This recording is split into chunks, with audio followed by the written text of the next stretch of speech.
السلام علیکم viewers. Unfortunately آج کے بیشتر سوالات کا تعلق یہ جو ریسنٹلی جو صورتحال پیدا ہوئی ہے جو بہت تکلیف دہ ہے اس کے حوالے سے ہے. اور اس پہ کامنٹ کرنا بیکاز ایک تو مسئلہ بہت یہ نازک ہونے کے ساتھ ساتھ انتہائی پیچیدہ ہے. بے شمار لاتعداد پاکستانی تلاش رزق میں ملکوں سے باہر ہیں. کوئی اور بدبخت اسی طرح کی حرکت کہیں اور سے کرے تو پھر پوری دنیا کے ساتھ بائیکاٹ.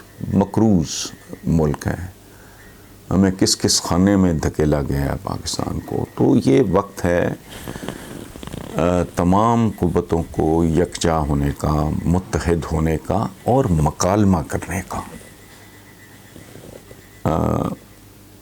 ڈائلاگ کرنے کا. اس میں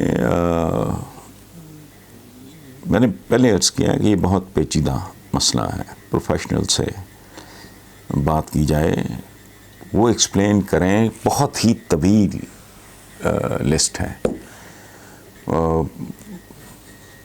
پاکستان جس طرح کے کرائسس سے گزر رہا ہے, ہم آپس میں متصادم ہونا افورڈ ہی نہیں کر سکتے. سو حکومت کو چاہیے مولانا سعد رضوی کے حوالے سے کہ وہ مکالمے کی طرف جائیں. اور مولانا سے میری ذاتی استعداد یہ ہوگی, ذاتی درخواست یہ ہوگی کہ مریض, عوام, پولیس کے فنکشنریز بیچارے ہیں, پھر املاک وہ سرکاری ہو وہ بھی آپ کی ہیں, کسی کی ذاتی ہو وہ بھی آپ ہی کی ہیں. سو یہ تو شاید جو لوگ اس نابکار لوگ اس طرح کی حرکتیں کرتے ہیں ان کا شاید یہ ایجنڈا میں شامل ہوتا ہے کہ ان کو آپس میں, ایک تو ہماری ویسی کمزوریاں جو ہمارے ملک کے حکمران ہمارے ساتھ کر گئے ہیں وہ انہوں نے ہمیں وہاں پہنچا دیا ہے جہاں اقبال نے ایک مصرع لکھا تھا. خادم رضوی صاحب اللہ انہیں غریق رحمت کرے, وہ ان کے فیوریٹ تھے. ہے جرم ضعیفی کی سزا مرگ مفاجات. ہونا تو یہ چاہیے کہ اپنے تمام تر زخموں دکھوں کے باوجود ہمیں سب سے پہلے اپنے اندر کا اتحاد انشور کرنا چاہیے. مکالمہ ہو, بات سنی جائے, بات سمجھی جائے, بات سنائی جائے. اچھا, ایک ہمارے وہ ویور ہیں قاسم علی, انہوں نے کہا جی کہ علامہ خادم حسین رضوی کی وفات پہ آپ نے کہا تھا کہ مجھے پتہ ہوتا کہ رضوی صاحب اتنے مقبول ہیں تو ان سے ضرور ملتا. نہیں میرے بھائی, میں نے یہ نہیں کہا تھا کہ اتنے مقبول ہیں. پذیرائی ایک فیکٹر ہوتی ہے, مقبولیت تو بے شمار قسم کے لوگوں کو جو مجھے ہضم نہیں ہوتے, مقبول وہ بہت ہیں. میں نے اس وقت یہ بات کی تھی کہ مجھے تب پتہ چلا کہ علامہ صاحب کا, اللہ انہیں غریق رحمت کرے, ان کا لائف سٹائل کیا تھا. مجھے جب پتہ چلا تو میں نے کہا کہ اس کا مطلب ہے صحیح معنوں میں ایک درویش آدمی تھے. تو مجھے اگر اندازہ ہوتا کہ اتنی مقبولیت کے باوجود ان کا لائف سٹائل اتنا درویشانہ ہے تو میں نے اس طرح کی بات کی تھی. لیکن بنیادی بات وہی ہے کہ یہ ملک ہمارا ہے, اس کے اثاثے ضروری نہیں ہے کہ ہم پے در پے مسلسل ہمارے نصیبوں میں لکھا گیا ہے کہ ہم نے ایسے ہی چور چکار حکمرانوں کے ڈسپوزل پہ رہنا ہے. آج نہیں تو کل, کل نہیں تو پرسوں, ہم جیسے دیکھ سکیں نہ دیکھ سکیں.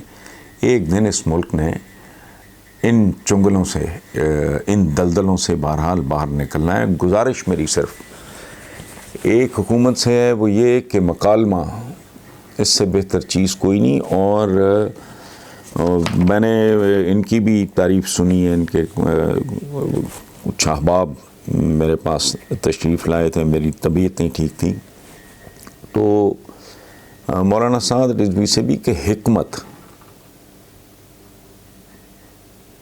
بنیادی اصول ہے. صورتحال کو مکالمے کے ذریعے حل کرنے کی اگر کوشش کی جائے تو اسی میں ملک کا بھی بھلا ہے، دین کا بھی بھلا ہے، اس ملک کے عوام کا بھی اور اداروں کا بھی.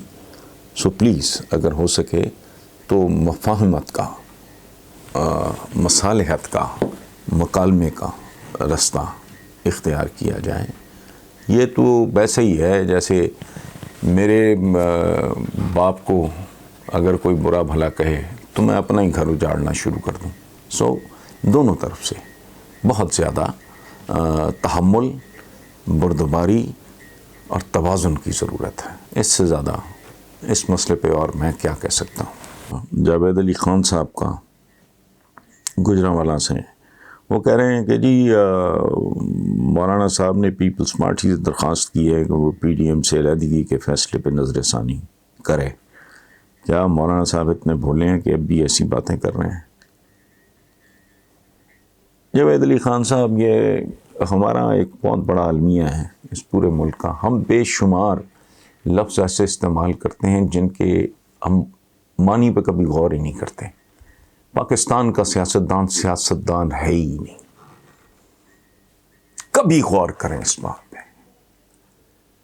یہ خود غرض لوگوں کا ایک ہجوم ہے. یہ ان ٹرمز آف پاکستان اور وہ ان کا حوالہ عوام، اس ملک کی ترقی، بہتری، بحالی اور بھلائی نہیں ہے. یہ اچیورز ہیں. یہ ہر قیمت پہ دیکھیں، زندگی میں ہر آدمی اپنے ٹارگٹ کو چیس کرتا ہے، اس کو اچیو کرنے کی کوشش کرتا ہے. وہ بری بات نہیں ہے، لیکن بہت سے لوگ آپ کو زندگی میں ایسے ملیں گے جو یہ لفظ استعمال کرتے ہیں کہ میں ہر قیمت پہ یہ حاصل کرنا چاہ رہا ہوں. ایسا آدمی قابل نفرت ہوتا ہے. بڑی سے بڑی چیز بھی ہر قیمت نہیں، ہر چیز کی ایک جینون پرائس ہوتی ہے. میں سادہ سی مثال دیتا ہوں. بل گیٹس یا اس طرح کا کوئی بھی آدمی اگر مارکیٹ میں جائے اور پوچھے کہ برگر لے اور اس کو وہ کہے کہ یہ تو $5,000 کا ہے، وہ لے لے گا. حالانکہ اس کے لیے $5,000 5 پیسے بھی نہیں، دھیلے جتنی وقت نہیں رکھتے. لیکن نہیں، وہ کہے گا نو اٹس ناٹ، میرے ماتھے پہ بے وقوف لکھا ہے. سو چیزوں کی ایک قیمت ہوتی ہے. ہمارا سیاستدان اندھا، ڈیسپریٹ، ہر قیمت پہ یہ اقتدار میں آنے کے لیے یہ لوگ کچھ بھی کر سکتے ہیں. پھر ہم کہتے ہیں سیاسی جماعتیں، یہ سیاسی جماعتیں. پھر ہم کہتے ہیں جمہوریت، یہ جمہوریت ہے. پھر ہم کہتے ہیں دستور. میں نے کل پرسوں بھی کسی بات پہ کامنٹ کیا تھا کہ وہ حبیب جالب پاگل نہیں تھا جس نے کہا تھا ایسے دستور کو صبح بے نور کو میں نہیں مانتا. دستور کی کوئی ایک شک کیسی ہے جو عوام کے حق میں جاتی ہے اور اس پہ کبھی عمل درآمد ہوا؟ یہ کلب سا ہے جو چل رہا ہے. تو آپ یہ جو کہہ رہے ہیں کہ مولانا نے وہ بس ٹھیک ہے، جگاڑ ہے، چل رہا ہے. ڈے 1 سے لوگ کہہ رہے ہیں، میں نہیں، ہر بندہ جس کو تھوڑی سی بھی عقل ہے وہ ڈے 1 سے کہہ رہا ہے کچھ بھی نہیں کر سکیں گی. اپنا قوم کا وقت ضائع کر رہے ہیں، اپنا کتھارسس کر رہے ہیں. سو مولانا اور یہ پی ڈی ایم وغیرہ کو سنجیدگی سے لینے کی ضرورت نہیں ہے. اس کے انفارچونیٹلی اس ملک کے مسائل بالکل ہی ڈفرینٹ ہیں. اور جو کرتا دھرتا ہیں، جو لوگ حکومت میں ہیں، ان کے بارے میں بھی اب میری رائے یہ ہوتی جا رہی ہے کہ دے آلسو ہیو نو کلو اس ملک کے اصل مسائل ہیں کیا. بے شمار ہیں جن کو یہ راتوں رات چینج کرنا چاہ رہے ہیں، بٹ نہیں ہو سکتا. It has to be a phased out plan. پچھلے دنوں ہماری کسی بہن نے، بیٹی نے ایک بات کی تھی کہ بھائی تمہیں تبدیلی نظر نہیں آ رہی تو 70 سال جب یہ ملک لوٹا جاتا رہا ہے، تمہیں وہ لوٹ مار نظر نہیں آئی تو اب تمہیں تبدیلی بھی نظر کیسے آئے گی؟ سو اب یہ ایک طویل پروسیس ہوگا. میں بار بار کہہ رہا ہوں، اللہ کرے میں غلط ہوں، کوئی جادو کی چھڑی آ جائے عمران کے یا کسی اور کے ہاتھ میں تو یہ ملک فوراً ٹریک پہ آ جائے. یہ نہیں ہو سکتا. میری جو خام عقل ہے اس میں اس لیے بار بار یہ بات کر رہا ہوں تاکہ میں اپنے ہم وطنوں کو اس بات کے لیے پریپیئر کر سکوں کہ اگر واقعی اس ملک کے لیے کوئی خوبصورت وقت چاہیے تو اب انتظار کرنا پڑے گا. اور وہ انتظار کو تھوڑا بہت نہیں ہوگا. یہ سوئچ آن سوئچ آف والا کاروبار نہیں ہو سکتا.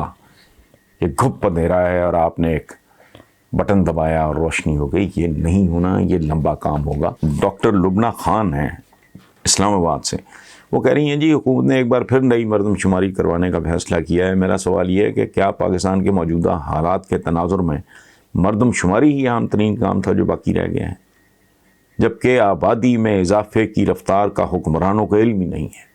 اب آپ لوگ فیصلہ کریں. کتنی بار میں یہ کہہ چکا ہوں, جب میں کہتا ہوں کہ اگر اس ملک کو دلدل سے نکالنا ہے تو 15 سے 20 سال کا روڈ میپ 5 سال کے یا 2.5 سال کے ٹکڑوں میں بانٹ کے لوگوں کو اعتماد میں لو. پرائمری ایجوکیشن پہ فوکس کرو. تمہارا را مٹیریل بہت کمزور ہے جو نیچے سے آ رہا ہے. بچے جنہوں نے آج سے 15 سال بعد 20 سال بعد, آج جو 5-10 سال کا بچہ ہے, 8-10 سال کا بچہ ہے, اس نے 15-20 سال بعد پریکٹیکل لائف میں آنا ہے. کبھی اس کا حال تو دیکھ لو. جو ہائی پروفائل مہنگے اسکولز ہیں ان میں سے اکثر بچے تو ملک ویسے ہی چھوڑ جائیں گے. تو اپنی پرائمری اسکول, اپنے پرائمری ایجوکیشن پہ فوکس کرو. اور میرا دوسرا, اس کے درمیان ہے سارا کھیل, دوسرا ہے پاپولیشن مینجمنٹ. پوری طاقت سے اس کو امپلیمنٹ کرو. یہ جو ڈاکٹر لبنہ نے جو معاملہ اٹھایا ہے, باقی یہ ٹھیک ہے, پریورٹیز میں بعض اوقات بے تحاشا تکلیف دہ فیصلے لینے پڑتے ہیں. گھر کو اگر آگ لگی ہو تو پھر کدھر گیا چولہا, تو کدھر گئی مہنگائی. امیڈیٹ مسئلہ ہوگا کہ پہلے تو یار آگ پہ تو قابو پاؤ نا. تو یہ جو کہہ رہی ہیں اپنی جگہ پہ ٹھیک ہے کہ کیا مردم شماری رہ گئی ہے, بات تو ٹھیک ہے, لیکن جن کو مردم شماری کی تمیز ہی نہیں ہے, جن کو پتہ ہی نہیں ہے کہ پاپولیشن اس ملک کی کتنا بڑا فریت ہے, یہ خود اپنے آپ کو کھانے والی بات ہے. لیکن اس ملک کی ترجیحات پتہ نہیں, یہی لوگ عقل مند ہوں گے. میں تو یہ بات اب سے نہیں بڑی دیر سے کر رہا ہوں کہ پرائمری ایجوکیشن اور پاپولیشن مینجمنٹ کے درمیان ہے جو کچھ ہے, اس کے بارے میں کو واقعی سنجیدگی سے پلان کرو, بتاؤ, ہوم ورک کرو اور لوگوں کو اعتماد میں لو. اور لوگوں کو بتا دو پہلے دن ہی کہ ہمیں ایک آگ کے دریا سے گزرنا ہوگا, یہ راتوں رات والا کام نہیں ہے. اور عمران خان کی سب سے بڑی غلطی بھی یہی تھی کہ تاثر یہ دیا, پتہ نہیں اس میں شعوری یہ کوشش تھی, شعوری تھی تو وہ مناسب نہیں ہے, یا غیر شعوری طور پہ, لا شعوری طور پہ جوش جذبات میں یہ تاثر دیتے چلے گئے کہ ہمارے آتے ہی یہاں پتہ نہیں کیا دودھ کے چشمے ابلنے لگیں گے اور پتہ نہیں کو شہد کی نہریں بہنے لگیں گی. ایسا نہیں ہوا کرتا. یہ ملک کچھ لوگوں نے, اور کمال کی بات ہے ان لوگوں کا ووٹ بینک آج بھی انٹیکٹ ہے. اسی لیے مجھے اس نام نہاد ڈیموکریسی سے نفرت ہے. ادروائز میں ان پڑھ ہوں گا لیکن اتنا نہیں ہوں کہ میں جو موجودہ نظام جو کوئی بھی آج تک آزمائے گئے ہیں, یہ سامنے ہیں, ان میں سے ڈیموکریسی ہی بہتر ہے. یہ تو 8ویں 10ویں پاس بندے کو بھی پتا ہوگا, مجھے کوئی نہیں پتا, لیکن یہ ڈیموکریسی ہے ہی نہیں. اور اب صورتحال وہاں آ گئی ہے جہاں اس کے تھرو مسائل حل نہیں ہو سکتے. باقی جو آپ کی مرضی. Thank you very much.